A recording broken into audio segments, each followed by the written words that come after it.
Aujourd'hui, je partage avec vous un maquillage très facile à réaliser, simple, rapide, parfait pour cet été. Bonjour les amis, c'est Audrey, ravie de vous retrouver pour parler make-up, des produits nouveaux, il n'y en a pas énormément, mais surtout des produits un peu incontournables qui ne me quittent pas, qui sont vraiment devenus des indétrônables dans ma routine make-up. Je vous partage mes astuces aussi pour que vous puissiez reproduire quand même facilement ce make-up avec les petits tips qui font toute la différence. Les produits mentionnés comme d'habitude sont listés en barre d'infos avec les teintes et c'est une vidéo qui est en collaboration avec Look Fantastique.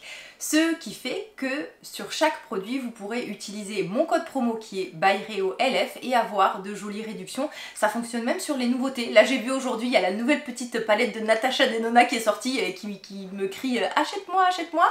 Donc voilà, faites-vous plaisir et puis c'est parti. Sur mes lèvres comme d'habitude j'ai appliqué mon lifter gloss de Maybelline en teinte 03.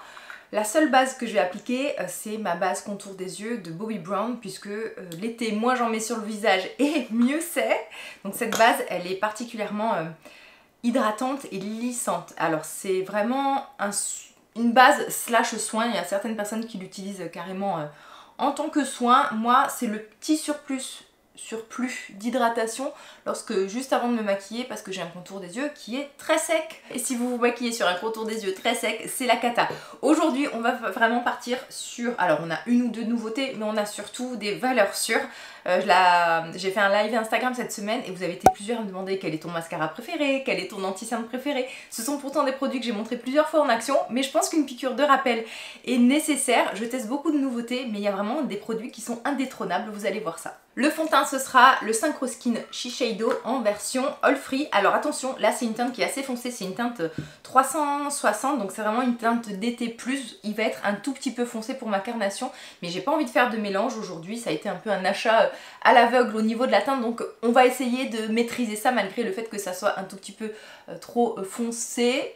Après, avec le coup, en général, on arrive toujours à faire matcher. Alors c'est un fond de teint, moi, que j'adore. Je le trouve fin, je le trouve couvrant, je trouve qu'il tient bien. Il a un effet lissant. Il est très flatteur, je trouve.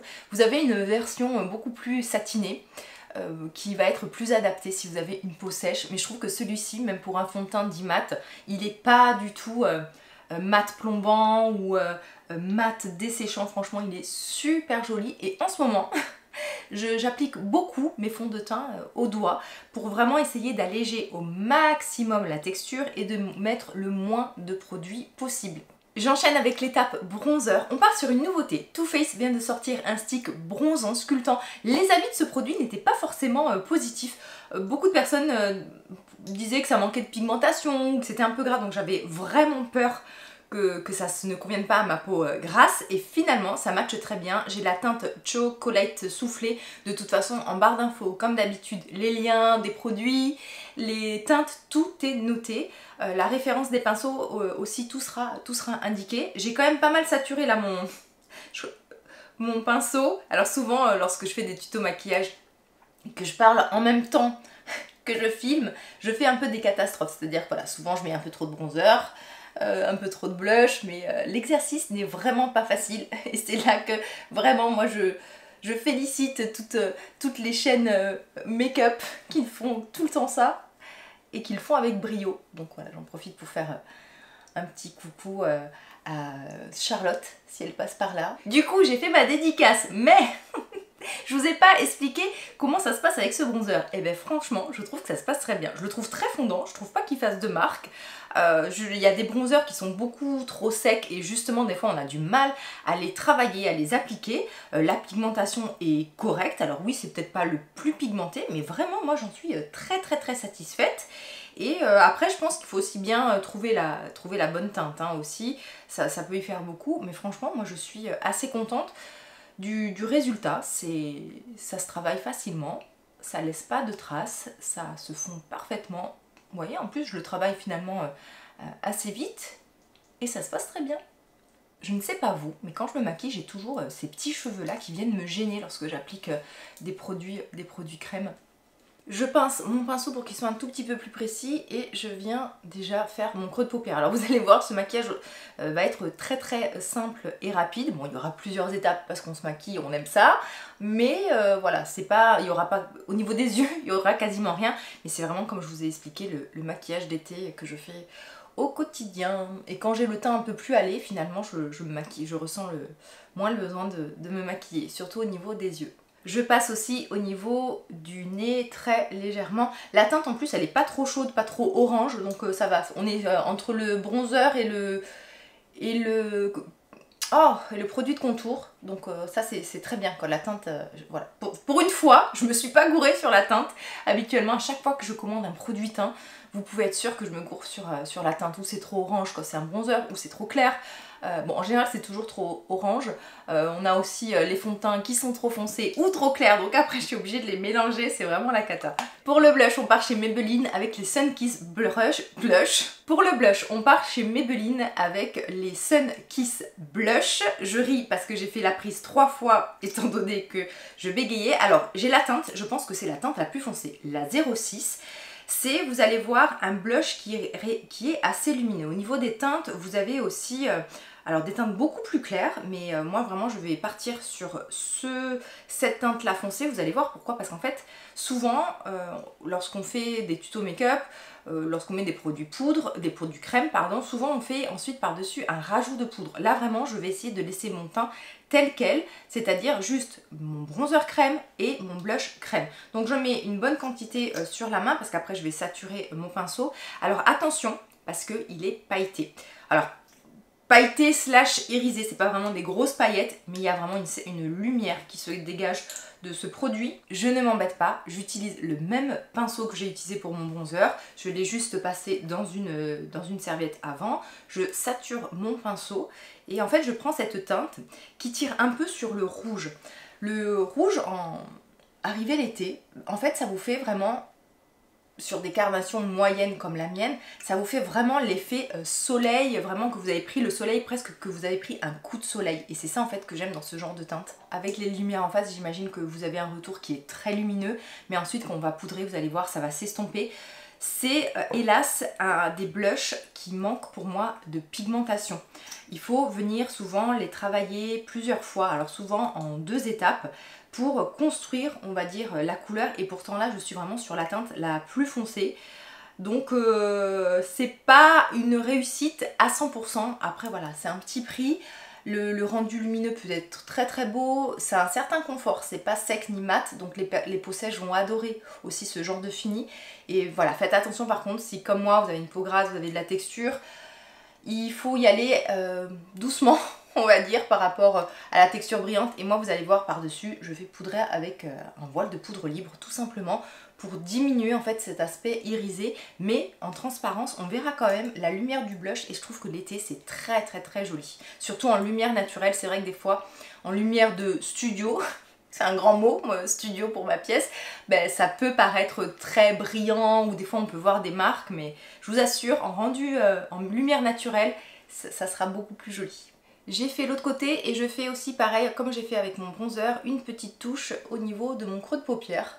Je n'oublie pas aussi un peu la pointe de mon nez. En fait ça fait vraiment, vous voyez, comme si vous preniez le soleil. Quand vous allez au soleil, souvent vous êtes rouge au niveau du nez et un peu sur les pommettes, et ça fait vraiment cet effet voilà, de coup de soleil. Vous aurez remarqué que je n'ai pas encore appliqué mon anti-cerne, c'est fait exprès, puisque souvent mon blush, lorsque je l'applique, j'ai tendance, vu que j'ai un petit visage, même si j'utilise des pinceaux assez fins, à le faire monter un peu trop haut. Donc j'applique tout simplement mon anti-cerne après mon blush et mon bronzer, ce qui va en fait, on va dire, mieux délimiter et fondre un peu plus les matières. Alors je suis repartie toujours chez Shiseido avec les Synchro Skin Concealer. C'est à ce jour mon anti-cerne préféré, malgré toutes les dernières nouveautés make-up que j'ai testées. Je sais que vous voyez pas beaucoup de make-up sur cette chaîne, mais je vous assure que j'en teste énormément. Alors ma teinte d'hiver c'est la 203, ma teinte d'été c'est la 302, donc là je vais être sur la 302. Je vais peut-être venir éclaircir avec la 203 si besoin. Donc vraiment c'est un anti-cerne que j'aime parce qu'il est très confortable, sans être gras. Vraiment il tient très très bien toute la journée, il est bien pigmenté. Je l'adore, vraiment Il devrait être un peu plus connu cet anti-cerne parce que vraiment il a un rendu de fou. Vous avez vu, j'en ai mis très peu, donc on va dire au niveau du cerne. Un endroit que, voilà, j'essaye ensuite de moins maquiller, de mettre le moins de matière possible, vraiment au ras de cils. Et sur cette partie-là, vraiment là au milieu, je veux dire, en général, c'est une zone où il n'y a rien à cacher, donc sauf si vous avez quelque chose à cacher. Donc vraiment, j'essaye de localiser la matière. Il y a mon miroir qui m'éclaire d'en dessous, et c'est peut-être pas très joli pour vous à regarder. Donc je vous disais, donc on met le moins de matière possible, et là où on a besoin, et vous voyez, ensuite j'en mets ici au coin externe et je vais redescendre en fait vers le blush tout simplement. Là je vais vous montrer quelque chose. Quand je vous dis que j'ai une peau grasse, regardez, ça fait 12 minutes que je filme. Oh, ouais c'est ça, 12 minutes, non je vois pas bien, ça doit être peut-être 15 minutes. Regardez déjà comme ma peau brille, c'est assez impressionnant. Et j'ai une routine soin, je voulais partager juste là, qui est très allégée au niveau de la texture. Mais alors vraiment, quand on a une peau grasse, on a une vraie peau grasse et on brille tout de suite. J'ai pris ma teinte 203, un peu plus claire, et je vais venir éclairer mon cerne. Et dans ces cas-là, je vais rester beaucoup plus bas. Vous avez vu tout à l'heure, j'ai appliqué mon anti-cerne ici. Là, je vais être un tout petit peu plus bas pour apporter de la lumière vraiment là où vous avez l'ombre et le creux du cerne. Et avec un pinceau, je vais essayer vraiment de travailler en précision juste sur cette zone-là.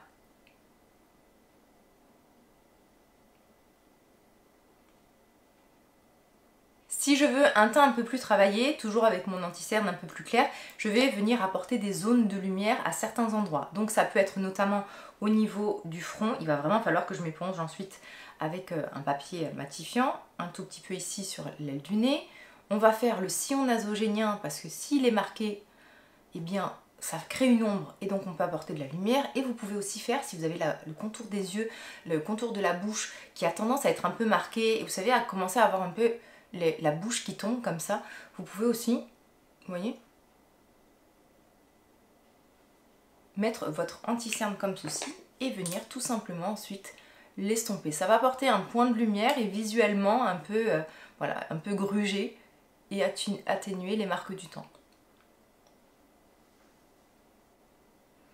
Et pour l'anti-cerne que j'ai mis au niveau du sillon nasogénien, j'en profite pour remonter vers mes yeux, parce que parfois, pareil, mon blush, je peux l'emmener un peu trop loin par ici, et donc, vous voyez, ça permet tout simplement de l'atténuer.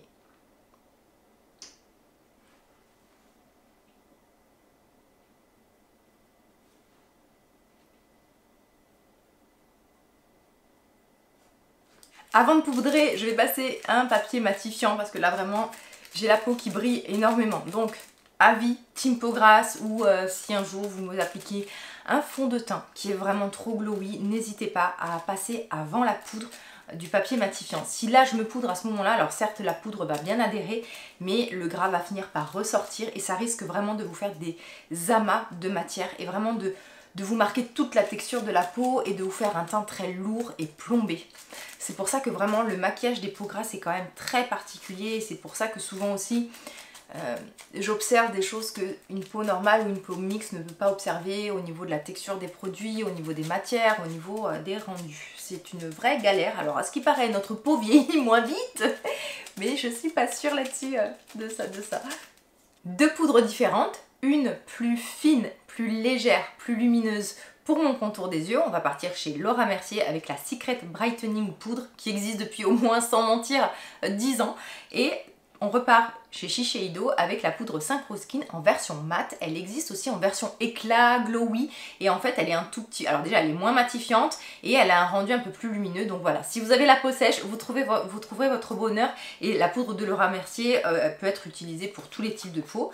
Le secret toujours, lorsqu'on applique une poudre au niveau du contour des yeux, c'est d'en mettre le moins possible. Là je vais faire avec un pinceau, mais je peux faire sinon avec une houppette. Le temps en général je le fais avec une houppette, comme ça je charge un peu plus. Un pinceau, hop, j'enlève l'excédent et je vais tout simplement venir tapoter, hop, voilà, à ce niveau-là. J'essaye vraiment de poudrer le moins possible cette zone pour ne pas qu'elle se marque dans la journée. Ce que j'adore avec la poudre de Shiseido, c'est que vous avez un tamis. Donc vous n'avez pas besoin, vous savez, de tremper votre houppette à l'intérieur, d'essuyer, de manipuler 50 choses, d'en mettre trop, vraiment, ça vous met juste la bonne dose de poudre, sauf si...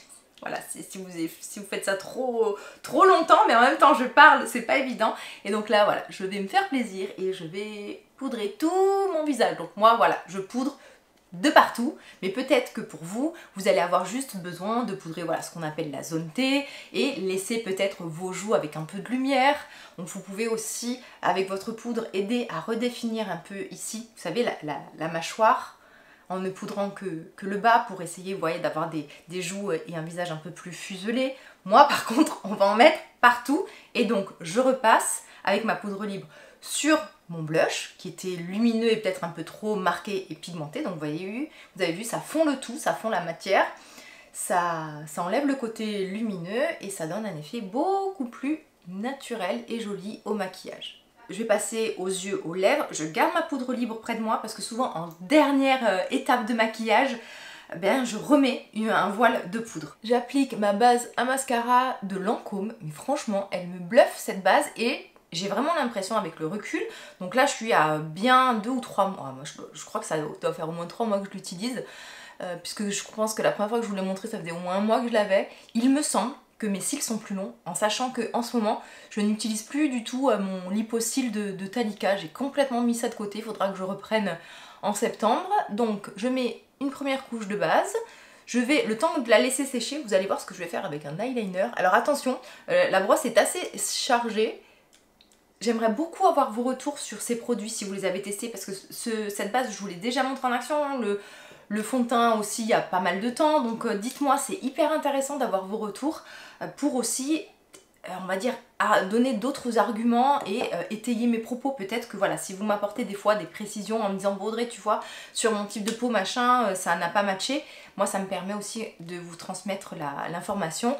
On fait cette chaîne ensemble, je vous le dis toujours, donc n'hésitez pas, les commentaires sont vraiment une zone de partage. Je n'arrive pas à répondre à tout le monde, ça serait impossible, et donc voilà, même si je réponds pas à tous, je vous lis toujours. J'ai attrapé mon eyeliner, l'Epic Liner de NYX, un des meilleurs eyeliners sur le marché, et en fait je vais venir tout simplement mettre une toute petite quantité, vraiment au niveau du coin interne de mon œil. Je ne vais pas parler le temps de le faire, sinon ça va être une catastrophe. Et je ne sais pas si vous verrez bien parce que mon retour d'écran est très loin, j'essaierai de zoomer, le zoom n'est pas à ma portée, et en fait, et voilà, je ne sais pas si vous allez voir, je vais me rapprocher un peu, j'en ai mis juste une toute petite quantité pour redéfinir la pointe de l'œil, en redescendant un, vous voyez vraiment, voilà, en venant au maximum au coin interne pour faire une sorte d'œil de chat, et je ne mets mon eyeliner que là. Alors là peut-être que ça peut choquer, mais vous allez voir ensuite quand je vais mettre mon mascara, ça va prendre sens et il n'y aura ni démarcation ni rien du tout. Alors attention, après, voilà, il faut que vous fassiez attention de pas qu'il n'y ait pas une grosse démarcation et que votre trait soit très fin. Je fais pareil de l'autre côté et on passe au mascara. Mon mascara numéro 1, le Lash Clash d'Yves Saint Laurent. Pour mes cils du bas, j'utilise le mascara Sky High de Maybelline parce que la brosse est beaucoup plus fine. Et comme j'ai des yeux très petits, si j'utilise la brosse du Lash Clash, j'en mets partout. Et en plus, j'aime vraiment sur les cils du bas, j'aime qu'ils soient très peu maquillés. Et ça me permet un peu de l'utiliser, celui-ci, le Sky High, parce que c'est vrai que je l'utilise très peu finalement. Il faudrait que je le termine. Pour les lèvres, si vous cherchez un bon baume à lèvres, et surtout si vous ne supportez pas les lifter gloss qui ne sont pas censés être là pour hydrater les lèvres, hein, ce sont des gloss à la base, mais c'est vrai que moi, vous avez vu l'astuce que je fais, je le mets au début de maquillage et comme il y a un effet un peu repulpant, ça m'aide à avoir un peu plus de volume, j'ai pas une très grosse bouche. Si vous cherchez du coup un baume à lèvres qui est très bien, c'est le nouveau de The Ordinary, vraiment je peux vous le conseiller parce que moi j'ai des lèvres très sèches et abîmées. Le format est super pratique, un peu arrondi comme ça, la texture, vous voyez, en plus c'est super souple et vraiment vous avez un baume qui hydrate super bien. Je sais pas pourquoi je suis en train d'en mettre pour vous montrer, mais je vais l'essuyer juste après pour pouvoir faire mes lèvres. Mais vraiment il a un effet baume très émollient, il apporte beaucoup de souplesse, franchement très bon produit. J'ai essuyé mon gloss avec mon pinceau où j'ai appliqué mon anti-cerne. Je le repasse un peu sur mes lèvres pour un peu, on va dire, les unifier. et faire un plus joli rendu lorsque je vais appliquer mon crayon à lèvres. Alors crayon à lèvres, on va partir chez Kiko. Ces crayons à lèvres sont géniaux. En plus ce sont, vous savez, des porte-mines, vous n'avez pas besoin de les tailler, hein, des tout petits prix. Là je crois que c'est une teinte corail, de toute façon je vous mettrai, c'est des numéros, donc c'est 506. Et c'est vraiment une couleur que je ne vais pouvoir quasiment porter que l'été. Et on va mettre après un beau rouge brillant, comme ça on finalisera ce make-up. Et franchement moi là j'ai parlé donc... au niveau de ma caméra, j'en suis à 28 minutes, mais franchement, ça se fait en, allez, 20 minutes maximum. Ensuite, on part chez NARS avec, alors comment ils les appellent, les rouges à lèvres Brillance Sensuelle Afterglow. Bon, les Afterglow Sensual Lip Shine. La teinte, là, c'est, je crois, Domination. Non, pas du tout. Oh, je sais pas pourquoi j'avais Domination en tête. Non, non, je fais pas des choses bizarres chez moi. No Inhibition.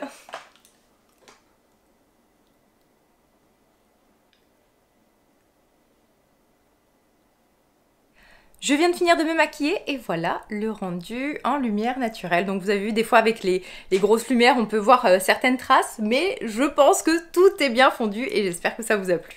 On finalise ce maquillage avec une touche de parfum. Alors aujourd'hui, on part sur un parfum qui va vous faire vous sentir un peu comme une déesse de l'Olympe avec Alien Goddess. On est vraiment sur le parfum sensuel de l'été, c'est-à-dire qu'on a une eau de coco, une vanille un peu salée sur un fond de jasmin et de bois de cachemire. On a vraiment tous les marqueurs de l'été avec voilà la noix de coco, le côté tropical, le côté sensuel des fleurs blanches et du jasmin. Bref, vous l'aurez compris, de la vanille, c'est vraiment très sensuel, très enveloppant. J'adore ce parfum, je trouve que c'est vraiment un must-have de l'été. Et vu qu'on est dans les senteurs de l'été, j'espère qu'il sera revenu en stock lorsque vous aurez vu lorsque je publierai cette vidéo. C'est le shampoing tropical, le shampoing sec de la marque Baptiste, la version tropicale, qui sent un mélange de noix de coco et de mangue, et en plus qui fait un rendu très léger. Franchement, je l'ai appliqué tout à l'heure parce que j'avais la flemme de me laver les cheveux, et vraiment ça vous fait vous savez, des fois les shampoings secs sont très épais, très cartonneux. Là vraiment le rendu est super bien. De toute façon voilà, les shampoings secs Baptiste, ce sont les meilleurs. Et la version tropicale, l'odeur est terrible. J'espère que vous avez passé un bon moment en ma compagnie, que vous avez apprécié les petits conseils et astuces. Je vous attends en commentaire. Je vous souhaite un très bel été les amis. À très vite. Bye bye.